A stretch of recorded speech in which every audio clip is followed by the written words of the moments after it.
In this video, we'll explore the legal basics that you need to know when expanding your team. Before we get started, please observe the following disclaimer. This program is designed solely for educational purposes and does not constitute legal advice. While we strive to provide accurate and informative content, we do not guarantee the completeness or accuracy of the information provided. Any actions taken based on the content of this training program are at the sole discretion of the individual participant. We recommend consulting with a qualified legal professional for specific legal advice pertaining to interview processes and related matters. Depending on the size of your company, you are bound by different federal and state laws that prevent discrimination. This training will only cover the common federal laws that are enforced by the U.S. Department of Labor and Equal Employment Opportunity Commission. Please research the local and state laws that apply to the location where your organization operates. First, let's look at Title VII of the Civil Rights Act of 1964. Under this act, employers with 15 or more employees for at least 20 weeks out of the calendar year are required to adhere to its provisions. Title VII prohibits employment discrimination based on an individual's race, color, religion, sex, or national origin. The Act has also been amended to include protections for pregnancy, gender identity, and sexual orientation. Common employment actions include hiring and firing, promotions, compensation, and assigning job responsibilities. Individuals who feel they have been discriminated against by a company can file a complaint with the Equal Employment Opportunity Commission.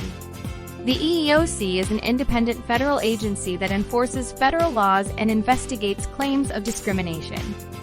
The Americans with Disabilities Act is a federal law enacted to prevent discrimination against individuals with disabilities across various aspects of everyday life, including employment and public accommodations.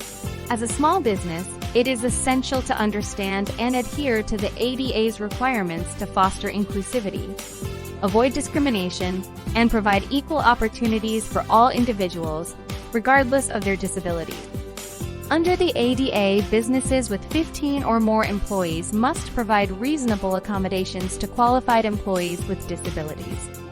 A qualified employee refers to an individual with a disability who meets the skill, experience, education, and other job-related requirements for a particular position.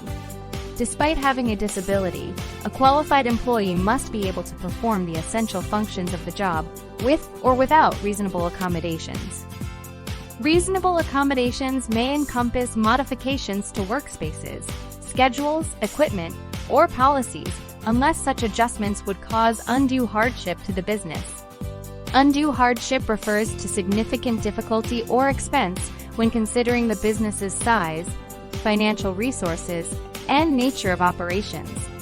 It's essential to understand the concept of bona fide occupational qualification. A BFOQ is a specific job requirement that is necessary for the operation of the business. However, it is permissible under the ADA for an employer to establish a BFOQ that may result in discrimination against individuals with disabilities, if the requirement is essential to the job's performance. The Age Discrimination in Employment Act imposes important requirements to prevent age-based discrimination in the workplace. Small businesses with 20 or more employees are subject to a DEA's provisions, which prohibit discrimination against employees and job applicants who are 40 years of age or older. Under the ADEI, businesses are prohibited from making employment decisions, including hiring, firing, promotions, compensation, and training, based on an individual's age.